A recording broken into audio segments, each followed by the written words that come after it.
Coming to you live from the Tino Studios in Minooka, Illinois. I'm your host, Bucky Shanks, and this is Tino Tonight.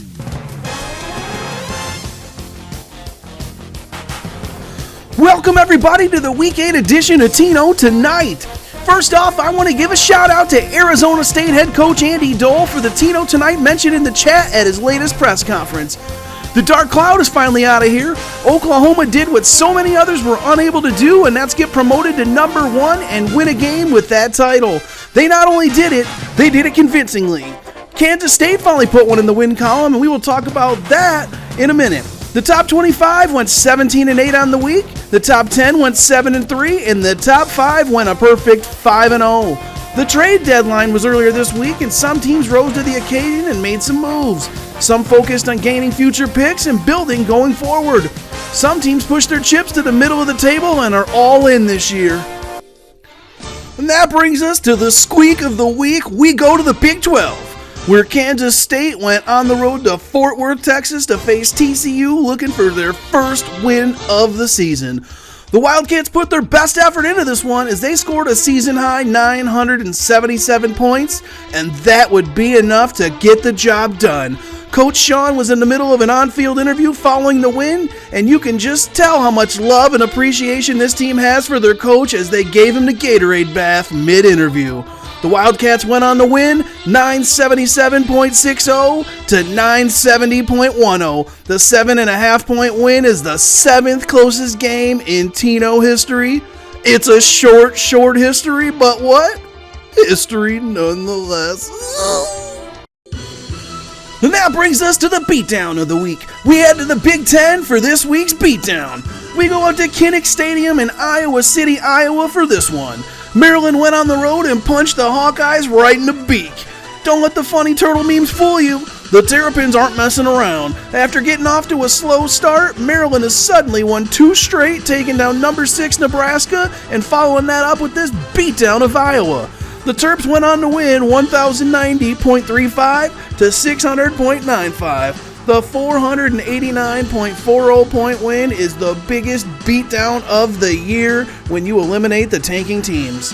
But after further review, if this team is considered tanking, talking about Iowa, then I do apologize. The next closest would be Oklahoma pasting West Virginia, which at this point we could probably feature Oklahoma every week as they have done nothing but hand out ass kickings to the Big 12 like they are trick-or-treaters looking for candy. That brings us to Stack Watch, and we've got 3 this week. We'll start with Virginia Tech. Week 7, they beat number 16 Florida State, and last week beat number 15 Syracuse. This makes Virginia Tech a perfect 4-0 versus ranked teams. Next up for the Hokies is Notre Dame. Then we're looking at Iowa State, beat number 20 Texas Tech in Week 7 and number 25 Texas in Week 8. But this is actually 3 straight versus ranked teams as they beat number 22 Baylor back in Week 6. This is ranked win number 4 for this group. Iowa State is rising up the rankings at a very fast pace by stacking ranked wins. I'd compare this pace to something sort of like a cyclone. Iowa State has Oklahoma State up next. Auburn, they beat number 1 Arkansas in Week 7 and number 10 Vanderbilt in Week 8. This has Coach Bingham's Tigers an impressive 3-1 versus the top 25 and improved them to 4-4 on the year, which means they are 1-3 versus unranked teams. The good news for Auburn is they have tanking teams coming up in Weeks 9 and 10 with South Carolina and Georgia. And that brings us to the top 25. Coming in at 25, LSU at 4-4. The Tigers dropped 6 spots after the loss to number 5 Alabama. Now on a 2-game losing streak and the brink of being unranked, LSU needs to right the ship this week with their matchup against Mississippi State. 24, Oregon State 4-4. Now on a 2-game winning streak and fresh off a win versus number 8 Washington, the Beavers find themselves in the top 25. They can really set themselves up nicely for the year with a win versus UCLA this week. Number 23 Nebraska 5-3. 3 weeks ago, this was the number 1 team in the country. 3 straight losses later, they are clinging to the top 25 by a husk. Things won't be any easier as Big Ten leader Ohio State is next. Number 22 Auburn 4-4. The roller coaster ride continues for the Tigers. We touched on most of it in Stockwatch. Back-to-back ranked wins has them back in the top 25. Next 2 games are versus tankers. Auburn can basically sim to the regular season finale as they will be 6-4 and have a date with Alabama. Number 21, Syracuse 5-3. Alternating wins and losses for the last 4 weeks, the Orange now find themselves 21st. Big game this week with NC State that will go a long way in settling the ACC championship. Number 20, Michigan 5-3. The Wolverines have won 3 out of 4 after beating a tanking Purdue team. Tied for second in the conference, every game is crucial for this team's postseason chances. Next up is Penn State. Number 19, Vanderbilt 5-3. After starting 4-0, the Commodores have lost 3 of 4 and sit 19th. They get the tanking Georgia Bulldogs next. Maybe the 3 losses in 4 weeks are because he's been putting time in on his midseason article and not on coaching. Number 18, Wisconsin 5-3. The Badgers have won 3 straight and will make it 4 in a row after they beat tanking Purdue in Week 9. Frosty's Badgers sit tied with Michigan for second place in the Big Ten. Number 17, Michigan State 5-3. They've won 3 of 4 and 2 straight. They have Maryland up next with both teams sitting 3-3 in the conference. A loss here will be crippling to either team's chances at the Big Ten title game. Number 16, Florida State 5-3. You see a 5-3 record, and on the surface you probably don't think much of it. Maybe to the untrained eye that 5-3 decoy might work. This team has 3 Devy players already rostered in Clemson running back Travis Etienne, Wisconsin running back Jonathan Taylor, and Alabama wide receiver Jerry Jeudy. Pretty good, right? Lee Corso would say, not so fast, my friend. It doesn't end there. In fact, it just begins. Cam and company also have 6, yes, you heard me, 6 first-round picks coming up in the 2020 draft. So that's basically 9 first-round players joining a team that's sitting 16th in the nation after 8 weeks. The fact that this team is competing with what they gave up and what they have coming aboard next year is flat-out outstanding. The Seminoles have also won 3 of 4, fresh off a win versus number 7 Clemson. Number 12 Georgia Tech is up next. A ton of respect to the foundation being built in Tallahassee. If they didn't have your attention before, they do now. Number 15, Washington 5-3. The Huskies have gone 2-2 in their last 4. After losing to Oregon State in Week 8, Washington will look to rebound versus Colorado in Week 9 before huge games in Week 10 and 11 with Oregon and Washington State. Number 14, Clemson 5-3. What does Clemson have in common with South Carolina, Arizona, USC, Wake Forest, North Carolina, Texas Tech, and Kansas State? They're all winless versus ranked teams. Stop it, Bucky. Don't do them like that. The Tigers will look to bounce back this week versus Wake Forest. The good news, Wake Forest isn't ranked, so the Tigers have a chance. The bad news, they face ranked teams in weeks 10 and 11 in NC State and Georgia Tech. Number 13, NC State 6-2. Probably the most sensitive team in the top 25, always looking to be talked about. The Wolfpack have won 3 straight and come into Week 9 the second hottest team in the ACC. They get to face number 21 Syracuse this week. A win here will go a long way with helping the Wolfpack get an appearance in the inaugural ACC Conference title game. Number 12 Georgia Tech 5-3. Remember when this team was 0-3? Neither do we. The Hot Yellow Jackets have now won 5 straight and are the hottest team in the ACC. They have a tough test up next with number 16 Florida State. Number 11 Iowa State 5-3. 3 weeks ago, the Cyclones were 2-3 and coming off a tough loss to Kansas. 3 wins versus the top 25 later, and this team has climbed all the way up to number 11, has positioned itself to be a playoff team if it can take care of business the rest of the way. Oklahoma State is up next. Number 10, Kansas 6-2. Snapped a 2-game skid last week by putting over 1,200 points on Texas Tech. They get a TCU team that was caught looking ahead and got tripped up by Kansas State. Kansas sits second in the Big 12, and they control their own destiny to get to the Big 12 title game.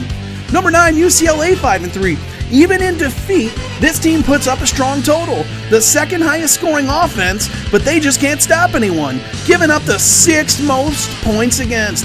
They will look to keep the points coming in bunches, and they are going to need them as they have Oregon State up next, fresh off putting up over 1,100 points last week versus Washington. Look for Coach Brian Jones to find a new defensive coordinator this offseason. Number 8, Virginia Tech 6-2. Back-to-back wins versus ranked teams. The Hokies sit 8th at the moment. Notre Dame is up next before a huge game against Georgia Tech in Week 10. Number 7, Washington State 6-2. The Cougars have now won 4 straight and sit 5-1 in the conference, tied for first. They look to make it 5 in a row as Arizona is up next. Number 6, Arkansas 6-2. The Razorbacks fell to 6th after losing to Auburn. They beat up the tanking Bulldogs in Week 8 to keep the 6th spot. Up next is Florida. Number 5, Alabama 6-2. The Crimson Tide come in winning 4 straight and fresh off a win versus number 19 LSU. Next up is number 2 Tennessee in a battle of top 5 teams in Tino's Game of the Week. The winner will be sitting at the top of the SEC. Number 4, Ohio State 7-1. Currently riding the nation's longest winning streak at 7 games, the Buckeyes have a 2-game lead in the division and are in the driver's seat for a spot in a Big Ten title game. Number 3, Oregon 7-1. The Duckchins hold steady at number 3 in the nation after thumping Colorado. I did notice that USC has all 15 of Oregon's picks in the 2020 draft. Up next is Arizona State. The Sun Devils currently riding a 3-game winning streak. This is a huge game for both teams in the Pac-12. Number 2, Tennessee 7-1. The Volunteers currently riding a 5-game winning streak. Fresh off putting up over 1,100 points, they get number 5 Alabama next. Tino's Game of the Week, and it's going to go a long way in deciding the SEC Conference title game. Number 1, Oklahoma, received all 10 first-place votes, and they've scored 1,044, 1,072, 1,108, and 1,152. Those are the 4-point totals the Sooners have put up in the last 4 weeks. A win this week versus Baylor will punch Oklahoma's ticket to the Big 12 title game. Head coach Kenny Glenn is probably going to be looking for a new offensive coordinator next season, as his current one is sure to be a hot name for any head coaching vacancies. Last week we brought you where we would be if the season ended today, and we are going to go back to it again right now. Gator Bowl, we'd have 3-5 Miami versus 3-5 Rutgers. The Outback Bowl would see 4-4 Texas Tech versus 4-4 TCU. The Citrus Bowl would see 4-4 Florida versus 4-4 Texas. And the Peach Bowl would see 4-4 California versus 4-4 Arizona State. The Cotton Bowl would see 4-4 Baylor versus 4-4 LSU. And the Orange Bowl would see 4-4 Oregon State versus 5-3 Nebraska. The Fiesta Bowl would see 4-4 Auburn versus 5-3 Syracuse, and the Rose Bowl would see 5-3 Michigan versus 5-3 Vanderbilt. And the Sugar Bowl would see 5-3 Wisconsin versus 5-3 Michigan State. And that would bring us to the playoffs. Number 1 Oklahoma would take on number 16 Florida State. The winner would advance to the Elite 8 to face the winner of number 8 Virginia Tech and number 9 UCLA. Number 5 Alabama would take on number 12 Georgia Tech. The winner would advance to the Elite 8 to face the winner of number 4 Ohio State and number 13 NC State. Number 6 Arkansas would take on number 11 Iowa State, with the winner advancing to the Elite 8 to face the winner of number 3 Oregon and number 14 Clemson. Number 7 Washington State would take on number 10 Kansas, with the winner advancing to the Elite 8 to face the winner of number 2 Tennessee and number 15 Washington. And that'll do it for TinoNCAA and Tino tonight. For everyone here at Tino Studios, I'm Bucky Shanks. We'll see you next week. Good night, everybody.